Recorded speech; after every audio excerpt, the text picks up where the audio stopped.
Today at the National Press Club, Regional Australia Institute Chief Executive Officer Liz Ritchie. With demand for workers in regional Australia skyrocketing to record levels, she'll identify some of the biggest gaps in critical roles. Liz Ritchie with today's National Press Club address.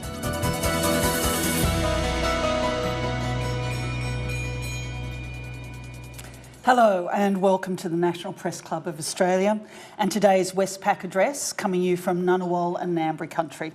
My name is Julie Hare and I'm the Education Editor at the Australian Financial Review and a board member here at the club. Our guest today is Liz Ritchie, Chief Executive Officer of the Regional Australia Institute, to make her address entitled Rebalancing the Nation, Empowering Regional Australia for Growth. Liz Ritchie has been Chief Executive of the RAI since early 2019, before which she was General Manager for Strategy and Partnership. That was only a 6-month gig before being appointed to the top job, so obviously she made a good impression. Interestingly, Liz spent 2.5 years as a Regional General Manager for Westpac in Perth and as the State Director for the highly regarded Committee for Economic Development. Importantly, Liz hails from the country, Deniliquin to be specific, home of the world-famous Denny Ute muster. Now, I've never made it to the muster, but as a girl from Maitland, it's definitely on my bucket list. You can follow the conversation at Press Club Aust or hashtag NPC. Please welcome Liz Ritchie. Thank you.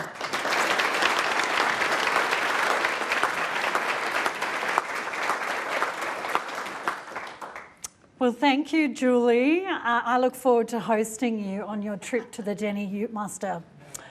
Good afternoon, ladies and gentlemen. What an honour it is to address the National Press Club. I would like to start by acknowledging the traditional owners of the land in which we meet today, the Ngunnawal and Ngambri people, and pay my respects to elders past, present and emerging. I would also like to affirm the Regional Australia Institute's support for the Voice to Parliament. I'd also like to acknowledge the National Press Club Board and the CEO, Maurice Riley, the RAI Board and my Chairman, Christian Zara, to the RAI members, and finally to my family and friends, in particular, my parents, Mari and Lloyd Ritchie, who've travelled from Deniliquin to be here today.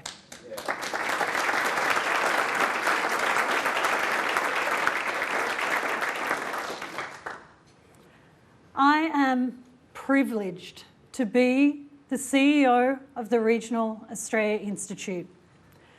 To me, this role is more than a job, it's a calling. I was born and bred in Deniliquin, New South Wales, in the Riverina. My connection to place is strong, and it drives me daily in our important work, empowering our regions to thrive. If we are to realise our regional ambitions, we will need to see a major mindset shift in this country.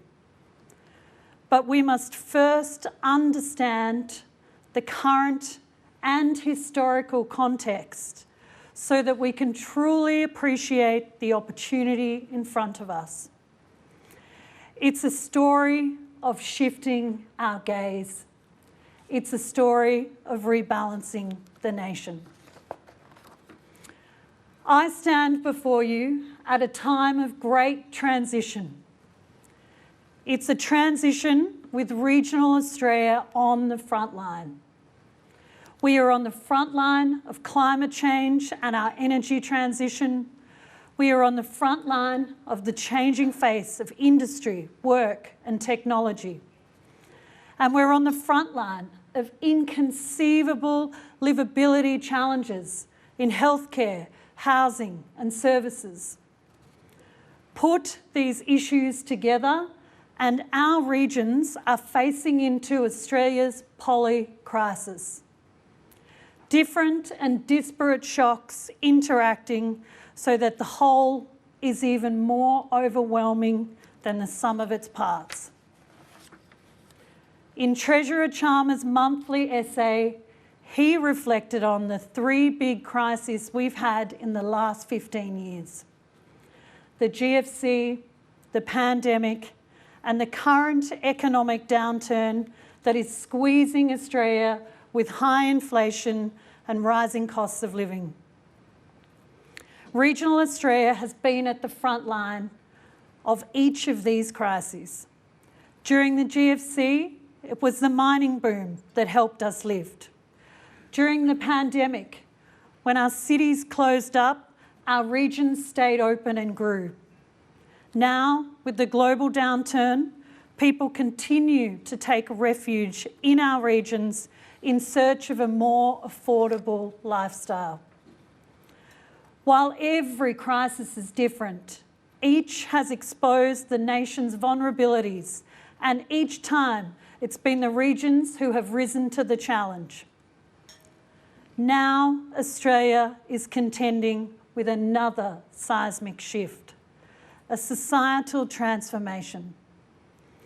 The global pandemic allowed us to reflect on our lives and our society, how we work, where we work, and where we live. Demand for regional living is at record highs, but as a country, we are not prepared. Most people assume it was the pandemic that caused the rise of the regions, but this is not true. RAI research revealed a consistent net movement gain from cities to regions between the decade to 2016. Today, migration from capital cities to regions remains 17% higher than pre-COVID levels. According to our Regional Movers Index, powered by Commonwealth Bank data, the greatest movers are coming from Sydney and Melbourne. The largest migration to regions has had a clear coastal theme. Sunshine and Gold Coast, Bundaberg and Fraser Coast, all in the top 5. But there's a new trend emerging inland. Centres like Glen Innes, York, Ballarat and Murray Bridge are growing and evolving. Great coffee, new co-working spaces, first-class sporting facilities and amazing cultural offerings. But some things haven't changed, like Saturday footy, country pubs, award-winning pies, and most of all, a great sense of community. Our latest research continues to show that 1 in 5 Australians are considering a move to the regions. They are motivated by spiralling cost of living pressures, growing congestion, and a desire for more time, more space, and more connection with the community. And it's the millennials with young families who see the greatest potential for career opportunities. A quick calculation of the 1 in 5 tells you that is 3.5 million people, not a small number. If this happens, we will see 13 million people living in regional Australia. This would be half the nation, not the third we see today. The pandemic simply supercharged a dormant desire. Prior to COVID, we didn't feel that we had permission to pursue the regional dream. Our workforce mindset prioritised presenteeism over agnostic locations and outcomes. While we would never have wished a pandemic to turn the tide, there is opportunity in every challenge. While our Treasurer laments the ailing productivity of our country, regional Australia is primed to answer the call. Rebalancing population growth towards regional cities will have valuable net gains to the national economy. Our research shows the greatest potential for productivity uplift exists in our second and third tier cities. Current population forecasts have Sydney and Melbourne tracking to be megacities by 2056, with agglomeration benefits already tapped out. Even a modest increase in the regional population by 2032 to 11 million would deliver a $13.8 billion boost to our GDP. We can support the growth of our regions whilst addressing the rising costs of metropolitan infrastructure and congestion. We can be a more livable nation. So today we meet at a critical juncture. Capacity constraints are slowing things down just when we need our economy to rally. The demand for regional living at pace wasn't planned for. As a result, a series of pinch points have been exposed in our human capital, housing, healthcare, and our education, our soft infrastructure. This is why today I launch the Big Skills Challenge Report, a 10-year snapshot of regional job vacancies. A report that blows up the myth that there are no jobs in regional Australia. In fact, the report's headline finding is that job vacancies in regional Australia grew 3 times faster than metro areas. Since the onset of COVID, we have seen more than 100% job growth. Unemployment is lower in regional Australia and has been for the last 2 years, so our capacity is stretched. Perhaps it's not surprising that the #1 vacancy in regional Australia was medical practitioners and nurses. In December, there were over 6,000 job vacancies. This was half the national total, despite regions having only a third of the population. New South Wales North Coast currently needs 400 people. York Peninsula and Clare Valley experienced a 5-year 480% increase. Wimmera and Western topped all the regions for 5-year growth with 523%. Rounding out the top 4 in demand occupation groups were receptionists, carers and aides, and sales assistants. These 4 groups represent nearly 30% of all vacant roles. And if we could fill them, we could generate $1.2 billion in economic activity. Today we have over 1,600 childcare roles vacant. Filling these would see nearly 12,000 people back in the workforce. This report provides the evidence for a targeted plan that reskills and fills the jobs of today whilst we plan for tomorrow. So how do we address this? Firstly, we must have a national population plan in this country. We must invest in education and training whilst focusing on growing within. We must consider targeted incentives to fill chronic shortages in a place-based way. We must continue to promote the regions through our Move to More campaign and others. We must focus on housing and livability.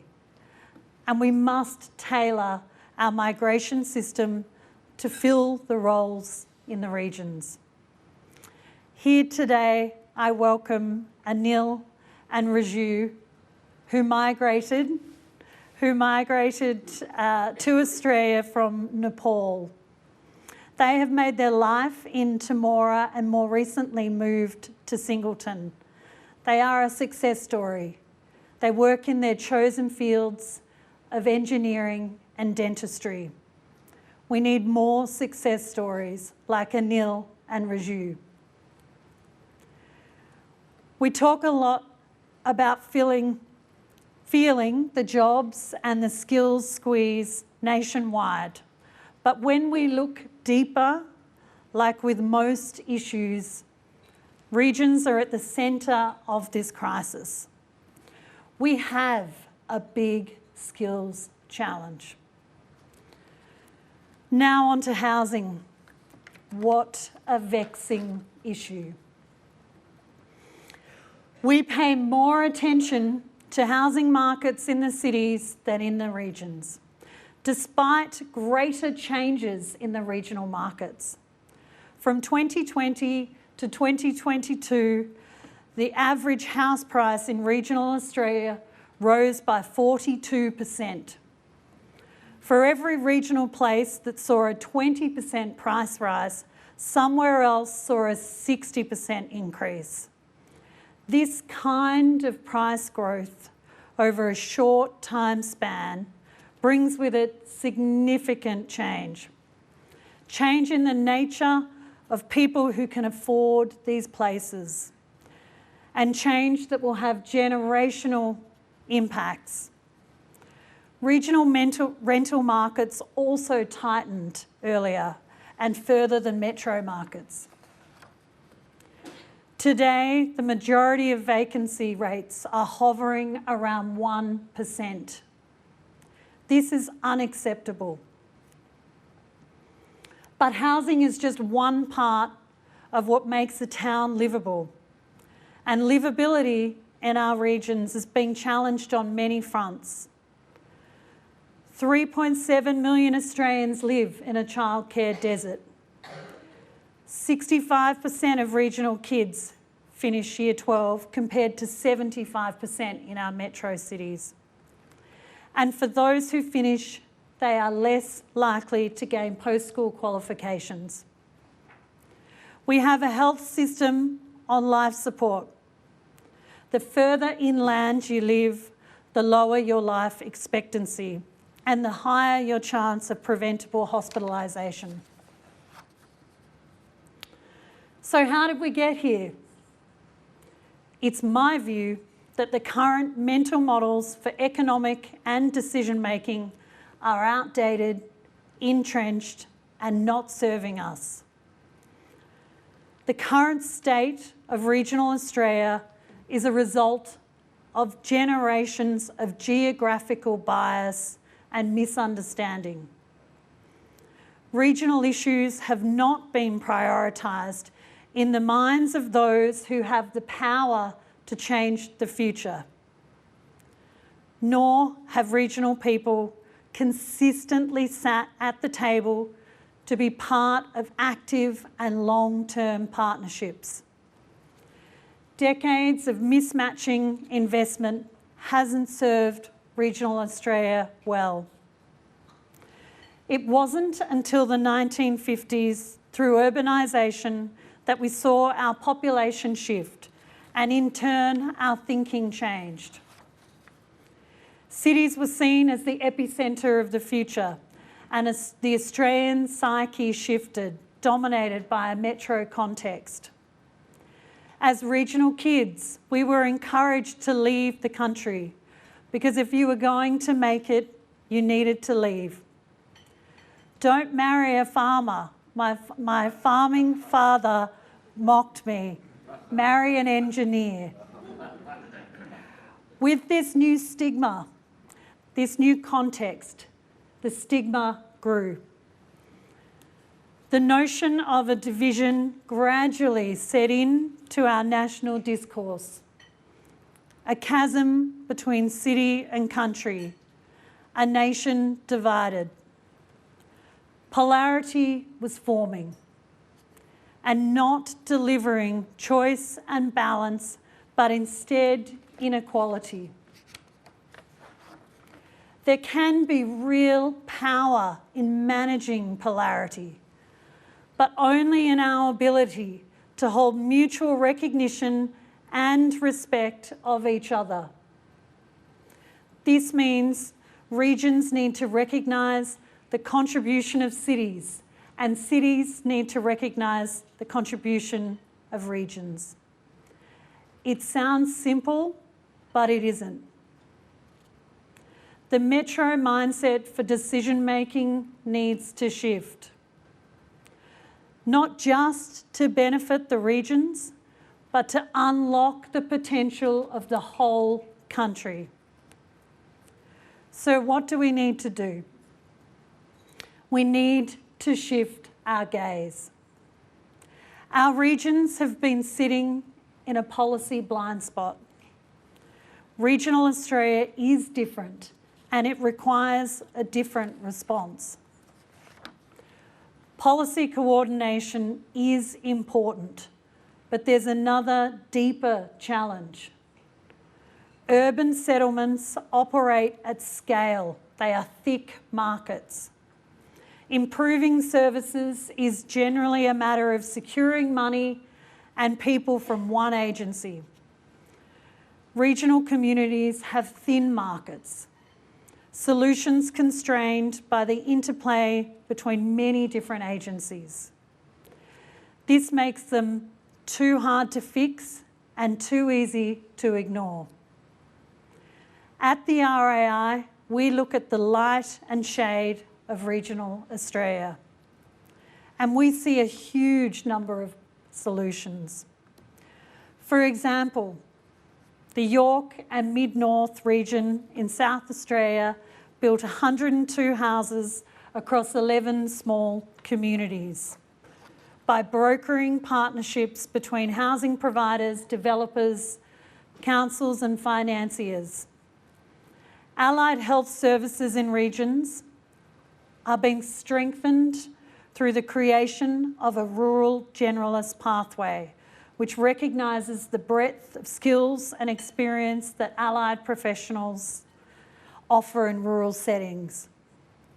And regional communities created regional university centres that provide local support for tertiary students.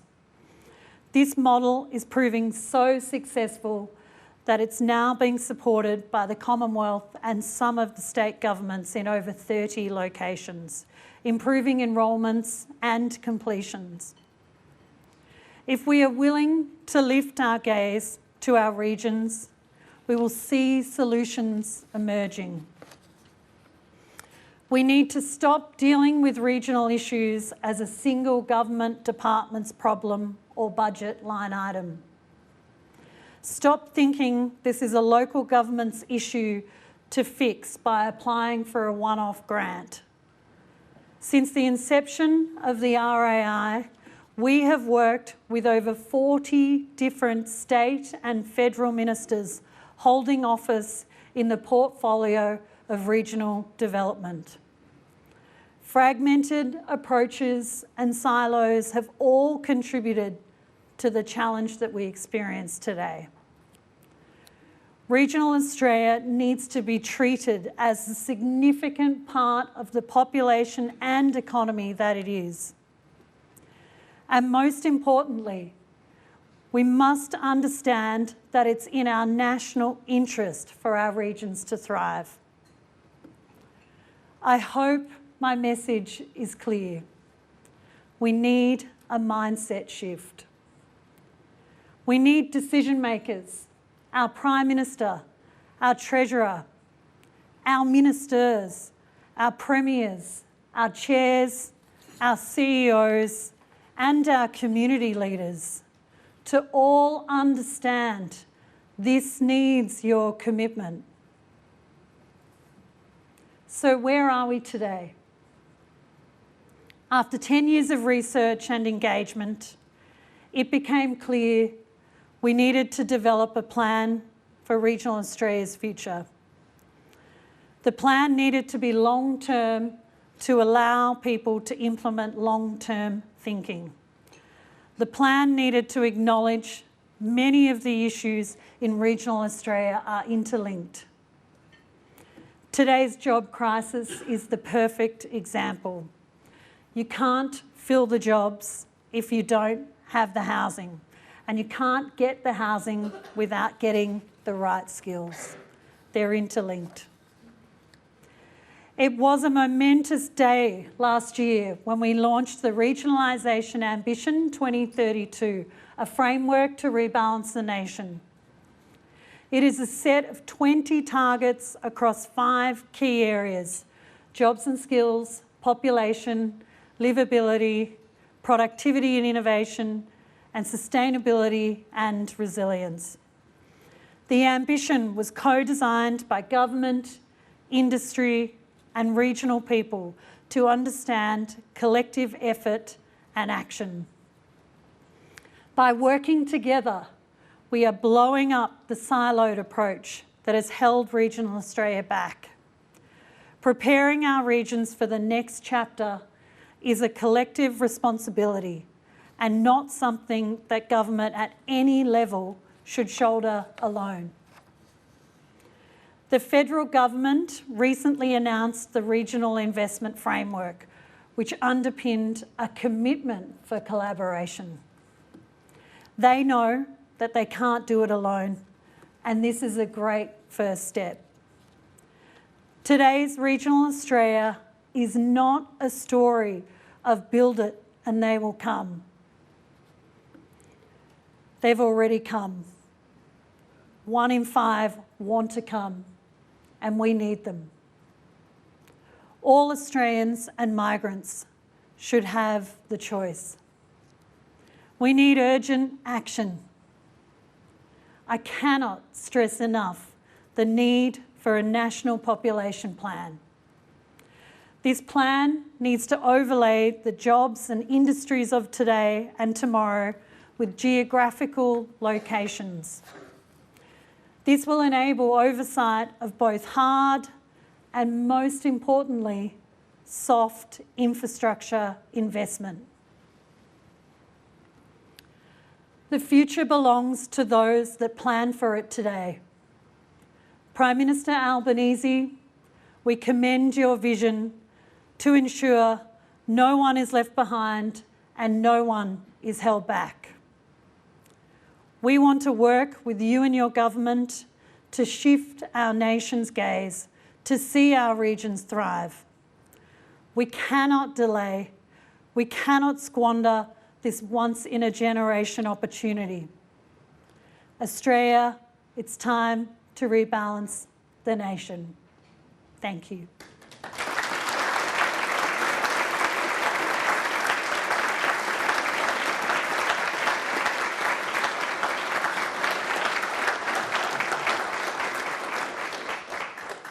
Liz, thank you very much. Thank you for your speech. That was great. Now, when you speak about regional Australia, you're talking about basically a classic catch-22.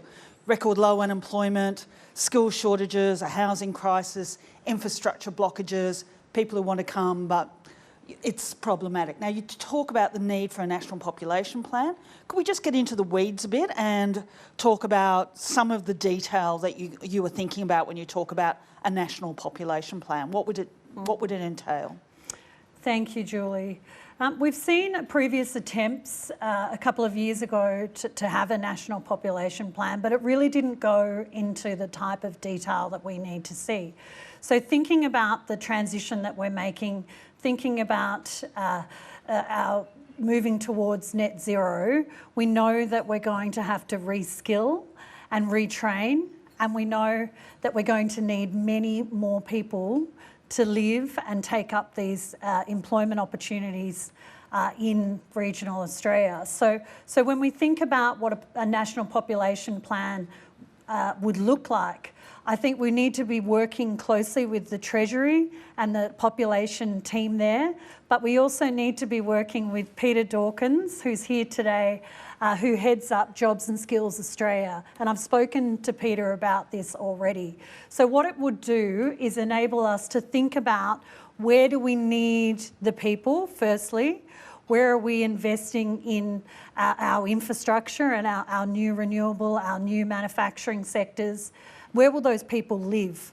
And then we overlay the social infrastructure, the soft infrastructure that I've been talking about, so that we can get a sense of what Australia is going to look like. We have to be visionary, because right now we're really caught.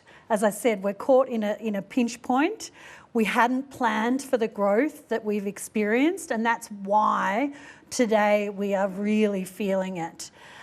Look, if you looked at the housing which we have at the Institute, you know, it was a sleeping giant. It was going to happen at some point, but we were caught short. And so learning from that, and we must learn from this experience, because that's what the global pandemic has given us. It's given us an opportunity to stop and realise that we weren't planning for the future. So in terms of designing a national population plan, I think it's going to take all actors. It absolutely needs government's involvement, but it needs regional communities' involvement as well. And it needs the private sector. It needs the private sector to tell us, where are your future investments? Where do you want, what locations do you want to continue to grow from?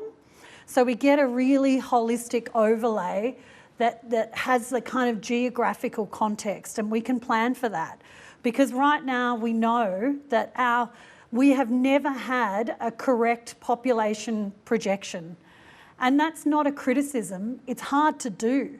But we can learn from the past and recognise that, you know, we need to project a lot higher than we have been, because we've got 1 in 5 city dwellers that don't want to live in the city anymore. So what are we doing to plan for that? Okay, thank you. Our first question is from Simon Gross from Canberra IQ. Thanks for your speech. I want to drill down to aviation. It's a wide brown land, and one of the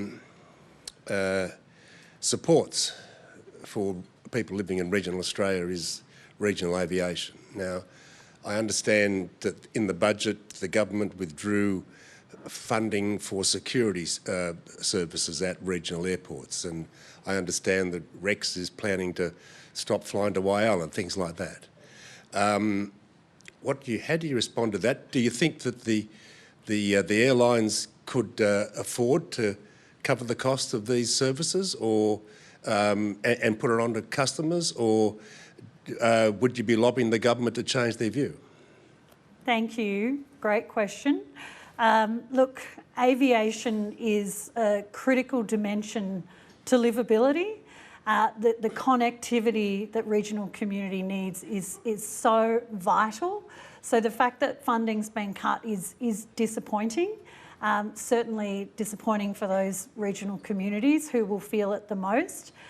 So of course I'm going to answer the question with, I want to see more investment in aviation, and we're going to need to find a way to do that, because it's really competitive. What the report shows that I've launched today is that regions are competing with one another for talent. Therefore, it doesn't become a choice about what job I want, it becomes a choice about where do I want to live.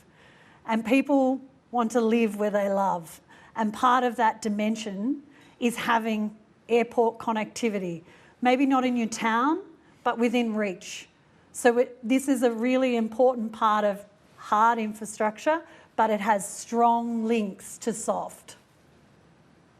Could you just explain more fully what you mean by soft infrastructure? It's human capital.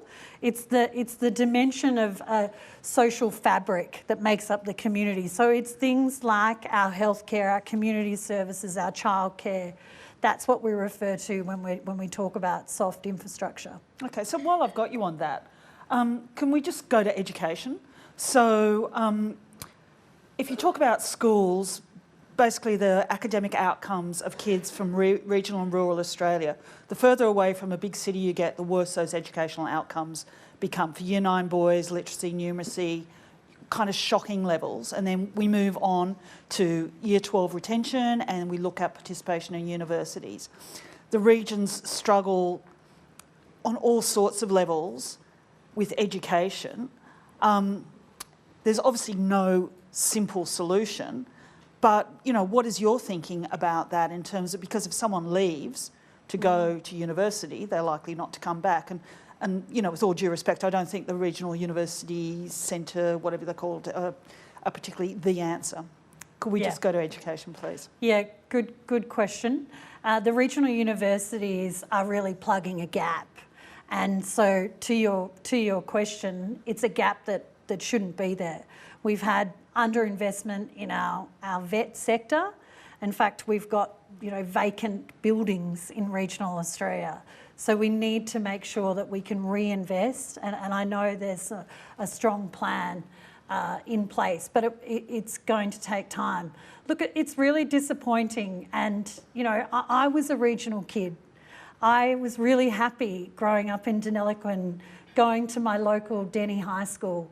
In fact, the day that I was fortunate enough to receive a scholarship, because it's the only way I would have been able to afford to go to boarding school, I sat in the car with my mother and cried because my sense of place and connection with my community was so strong. But I'm 20 plus years down the track, and I can see the benefit of the experience that I was given by seeing the best of both worlds. And we do know that regional kids go away. I see it all the time. But many, many return, and there'd be many in this room who've returned. But that's not enough. We need to see more of an education mix. And again, to talk about livability, that notion of competition and where people want to live. They're looking at aviation, they're looking at education. Take Orange as an example. It's a community that's grown so rapidly because it's got a really strong mix of public and private education. You need to offer that in regional communities because people want choice. And I mean, I think we've got friends from our regional universities network here. They're doing a great job. There's Alec. Hello, Alec. We love our regional universities. Not only are they educating some of the brightest people in this country, but again, to my point of livability, universities provide much, much more than education. They bring in a young and vital workforce who will take up some of the jobs that we've talked about today in sales assistance, in hospitality. They will play a really important part. And we know, and Alec will love that I call this out, that 70% of students who study in regional Australia will go on to live and work in our regions. That is a sensational result. So we've got to learn from that. We need to reinvest in our regional universities and understand that they're playing a really vital role in supporting the potential of this country. Thank you. Our next question is from Rachel Baxter from Channel 7. Thank you for your speech. There was a big push a few years ago for decentralisation, decentralising government agencies to regional towns. The APVMA was moved from Canberra to Armidale, but almost the entire team quit, including the CEO. What went wrong there, and is there still a space for decentralisation moving forward with this plan that you talk of? Yeah. Oh, what went wrong? You know, what we're talking about here, what we're talking about today is that Australians want choice. You can't force people, and we don't think you need to, because regional Australia is a beautiful place to live and raise a family and have a career. I've spent my career trying to get into a place where I can be in a role that will enable me to work from regional Australia, and I'm there, finally. But it took COVID to change that, sadly. It shouldn't have taken a global pandemic, but it did. Australia is behind other nations in consideration of flexible and remote work. You know, we've been behind the 8 ball here, and we're playing catch up. So yes, you know, we're not saying decentralisation doesn't have a place. You know, I think it does, but the settings have to be right. You can't force people. Thank you.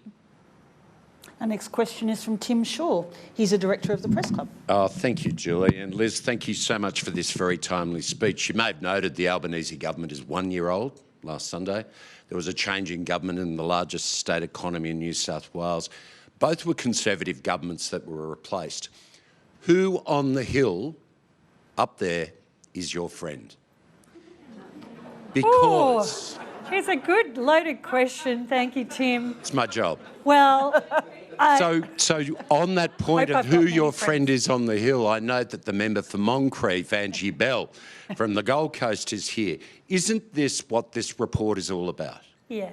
That the scope that the report and your board has put together is a guideline for the future for state and federal governments to be able to, A, attract more foreign investment in secondary manufacturing into regional areas. And I'll cite the Bushmaster, which has been sent up to Ukraine to protect the lives of those fighting that illegal war. 78 more Bushmasters will be built in Bendigo, a regional city in Victoria. Where are the business cases that the RAI and others can bring to the conversation that show why the investment's critical, and with that then the health, the education, the childcare workers that will be part of that overall economic input? Thanks, Tim. There's about 3 or 4 questions in your question. Let me start with your first question, the easy one. Up there. Who are my friends? Well, I'm really pleased to see a number and work with a number of great friends on the Hill. And we've got Amy in the audience, who's a key advisor to Minister Christy McBain, Minister for Regional Development and Local Government, a minister who really, in our view, truly gets this work. You know, as a regional minister, she brings that unique mindset that I've been referring to today. As does Minister Catherine King, who's obviously the Minister for Infrastructure, Transport and Regional Development. So Catherine's been a great supporter of the Institute. But I think probably, you know, we were talking about this earlier, Tim, and, you know, if I had a muse on the Hill, it would be the Treasurer. I think, you know, I've referred to him in my address today. I think he's leading some pretty exciting reform. I think he recognises that we are ailing in our productivity aspirations, and there's a lot that regional Australia can do to try to assist, and that's really important. And the other piece that we really commend in the work, and I know it's early, they're, as you say, 1 year in, we are really interested in what a wellbeing budget looks like. Because when you start to look at the factors that I've talked through today and the gaps that we see in our soft infrastructure, you know, a wellbeing budget is going to start to close some of those gaps. And it will mean more to regional Australia than it does to metro.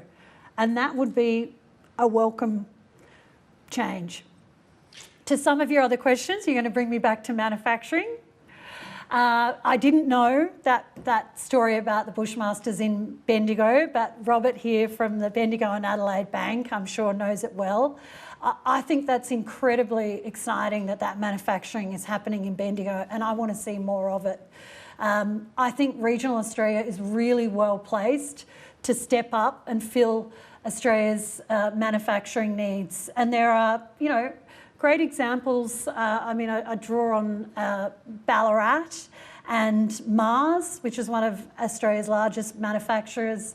The connections there that Ballarat and the Federation University have with IBM. It really, what they're doing there in Ballarat is growing from within. It's a great example of connecting our young, talented, well-educated youth to get them into these jobs that are, you know, incredible career opportunities. These are really well-paid graduate positions. And when I caught up with Mars, they said to me they are inundated with our graduates wanting to take one of those places, and there's not enough. They're few and far between.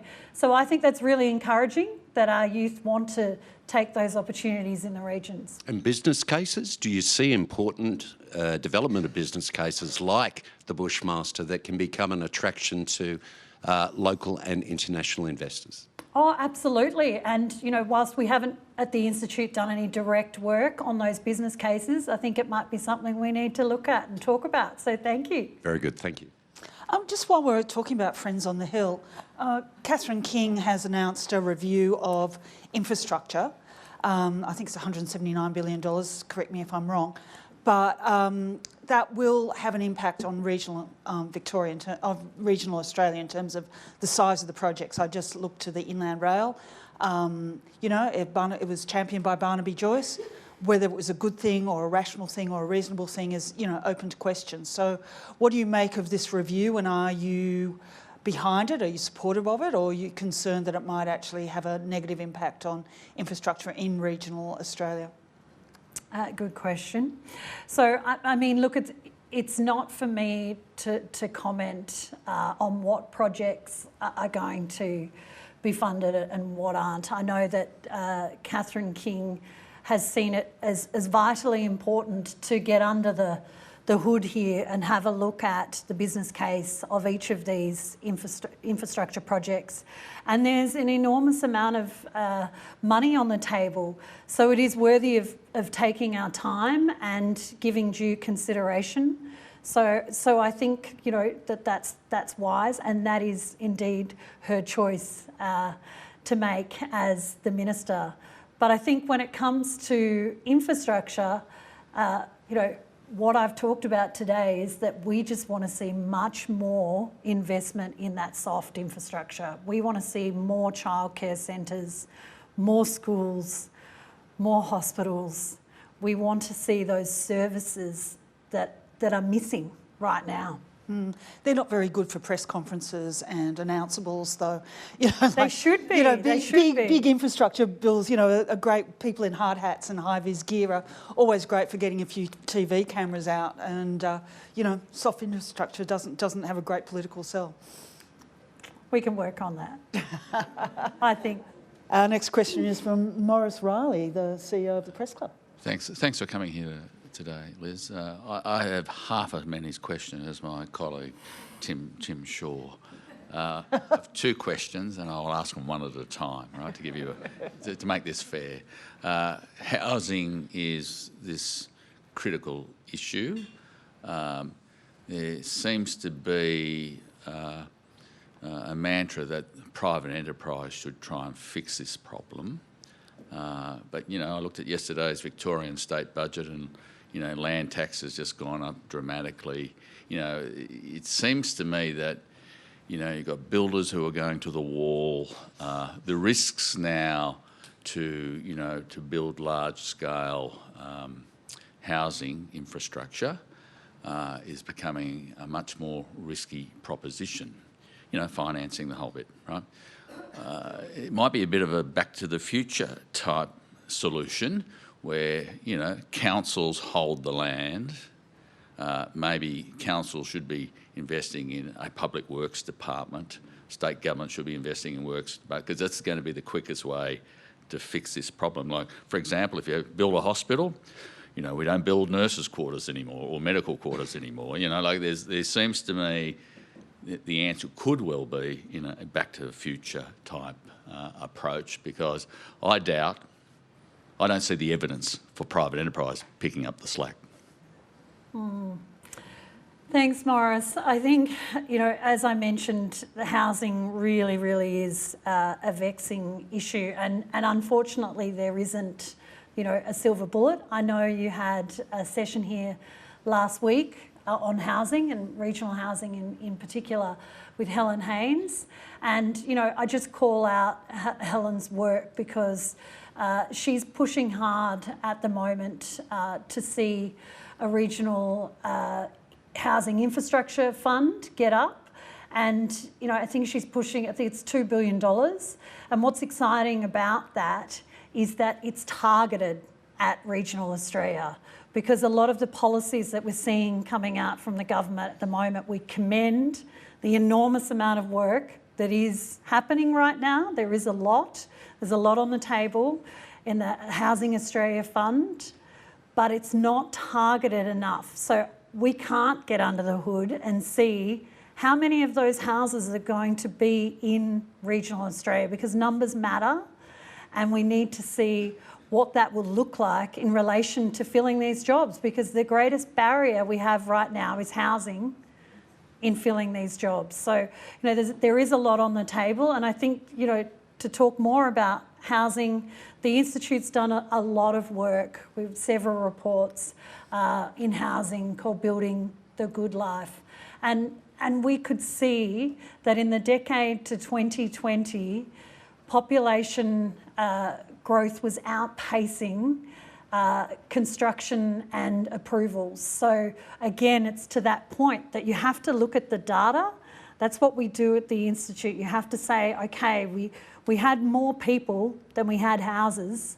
This was a sleeping giant. And then we had a global pandemic. And now we are where we are as a consequence of that. So how might we learn from that? So other policies that are coming through, and the Regional First Home Buyers Grant, again, that's something the Institute called for.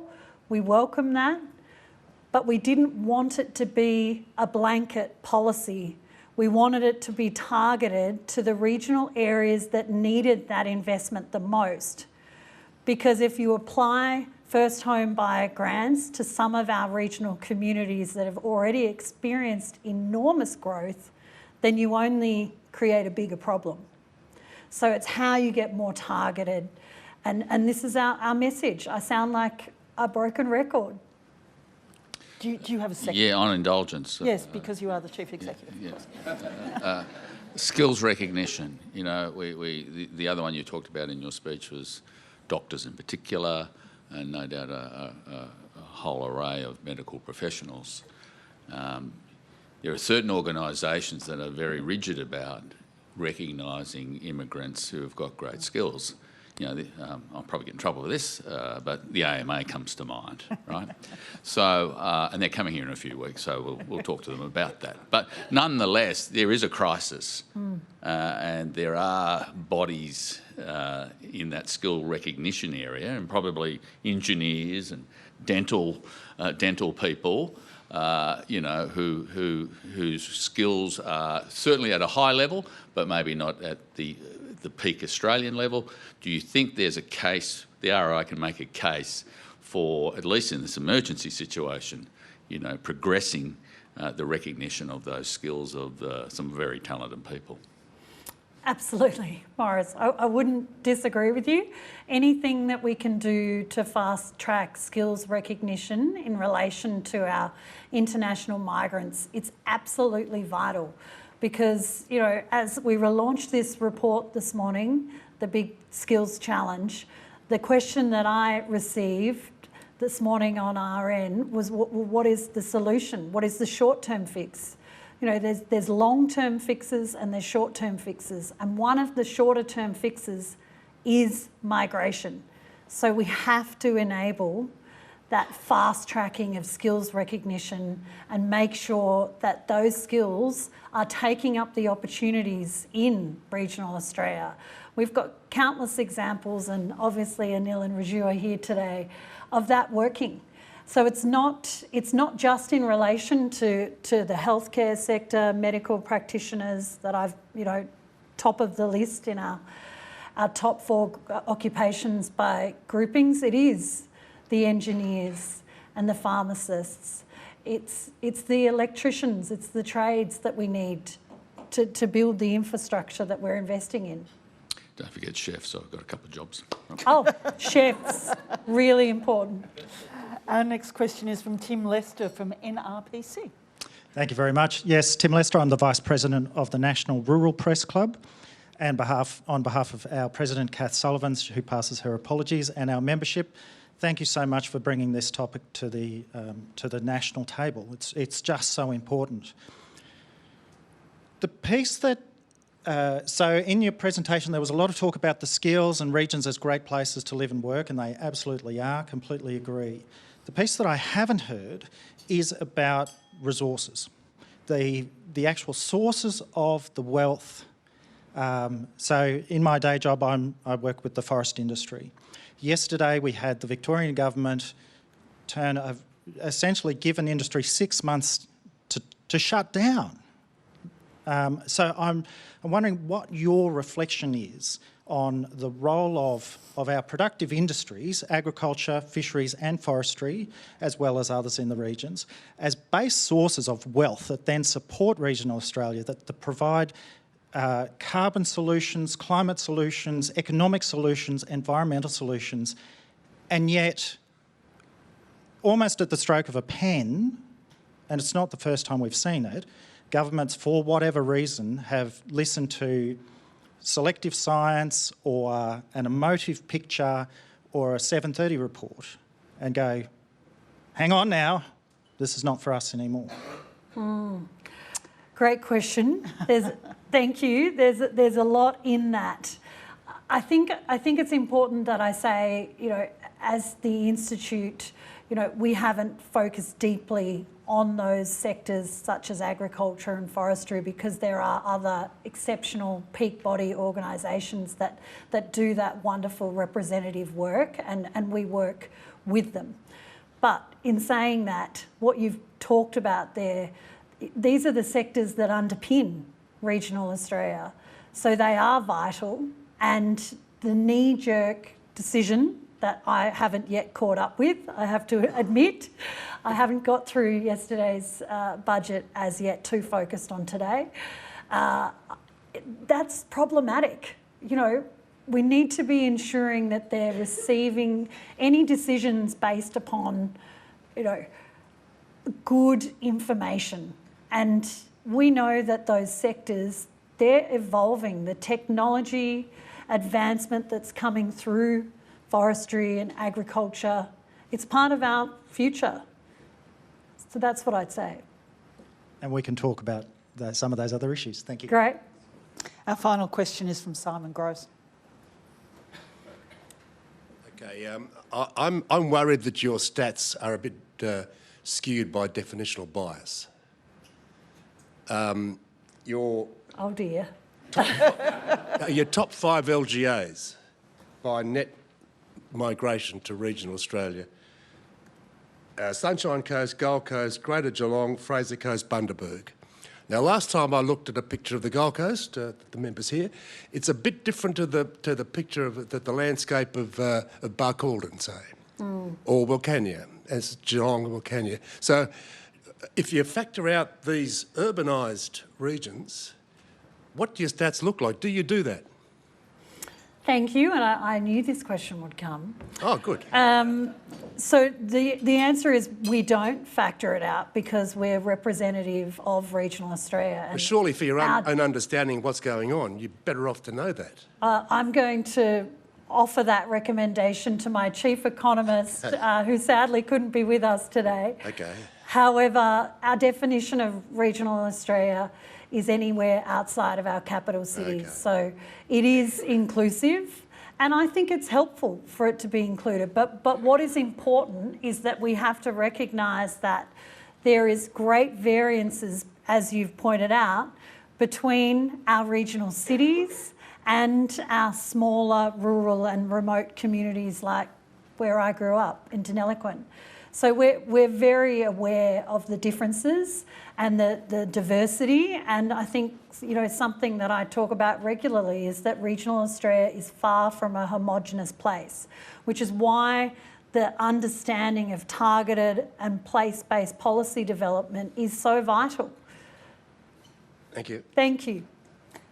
Okay, well, thank you very much, Liz, for your time today, and I would like to offer you a golden membership to the National Press Club. Please join me in thanking Liz Ritchie.